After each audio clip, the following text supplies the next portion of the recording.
Good morning, Heather Havenwood, March 6, 2018. I'm on my morning walk with Lady. Let's watch her, see how she's doing. And what I call the infamous bridge as we walk across into Zilker Park. Ooh, we have a biker coming. We have a biker. People bike to work. So I work for myself and I set my own schedule. It's around 8:15 in the morning. It's kind of chilly this morning, but I want to talk to you about something that I was having this conversation with someone. I thought it was really funny. How Facebook, Apple, and Netflix manipulate you. It's true. That's why they're the largest, and Google, of course. But ooh, let's look at Zilker Park and not me, right? How cool is that scene with the downtown? Can y'all see that?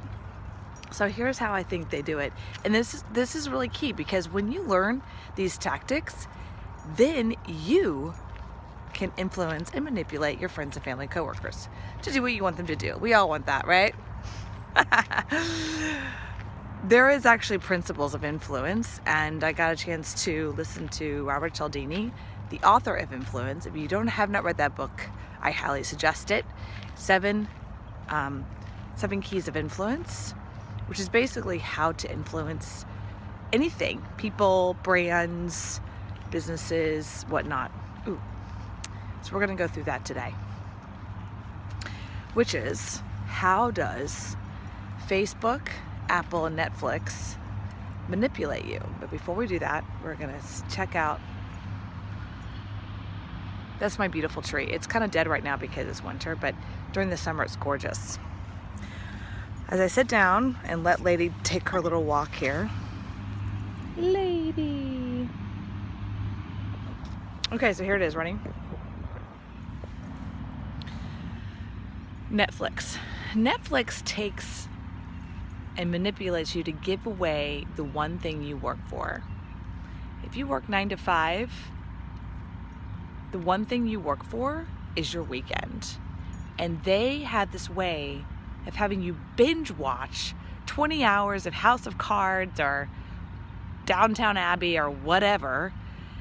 They took away, they manipulated from you your weekend, the most precious thing you have, which is called your time. Okay, it's really fascinating how they did that. Facebook has your secrets. Facebook knows that you voted for Trump or not, or that you not, and you did, you're not gonna tell your friends and family. Facebook knows what religion, what God you worship. Facebook knows your favorite movie, or that favorite rock band in the 80s. It knows more about you than probably your best friend, especially the Trump voting. It knows what you're thinking. Facebook literally has your secrets. Number 3, Apple. I'm now talking to you on an Apple device. It owns my credit cards, my pay, it holds all my secrets, it holds all my contacts. I almost lost this phone in the San Diego airport, and a stranger went into the bathroom and found me in the bathroom and gave it to me. I was just like literally wanted to give her a hug, which I kind of did.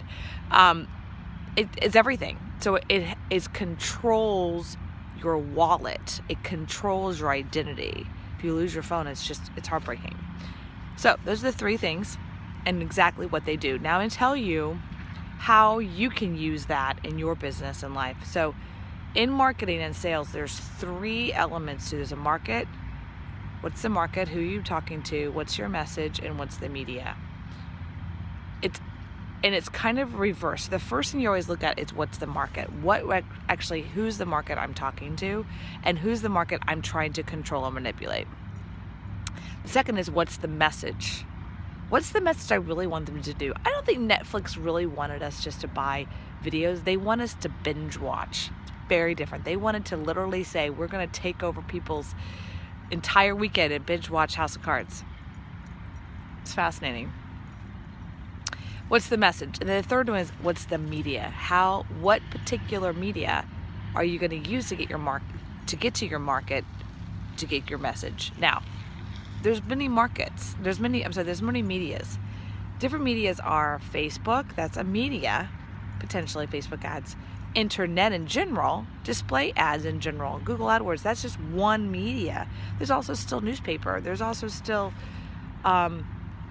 magazines. There's still radio, believe it or not. I know. There's still TV. There's still so many different medias to get your attention. There's videos like this. My point of what I'm saying to you is, when you're thinking through how to get your message out there in your business, and whatever it is, it could be a dentist, a chiropractor, a local business, a software company, you've got to really think through who really is the market. Number two, what is the message and what do we want them to do? What exactly thing do I want them to do? And number three, what's the medium? What's the media? What's the avenue I'm going to get them to do it in? Where am I going to communicate that marketed message? This was critical for me when I found those 3 M's in my business. I had to really think that's all what marketing and sales is. I don't care what you're selling. Widgets, software sales, SaaS, dentistry. It's just that. You got a service or a product. You got a market you're trying to sell that to. You got a message to that market, and then you have a medium in which you sell it. Hello, that's it. That's business. And then you make sure you profit. So I hope this helps. It's kind of a long message. We're going to say goodbye.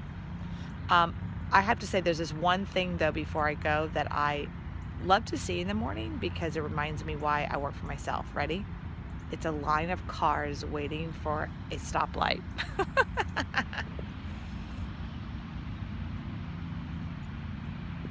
I don't know if y'all can see that or not. It was my baby.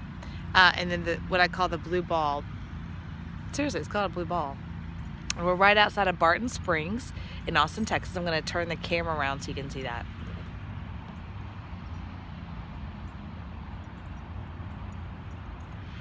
All right, everyone, this is Heather Havenwood. I know I'm not editing these, so if you like, great. If you don't, that's good too. Thanks.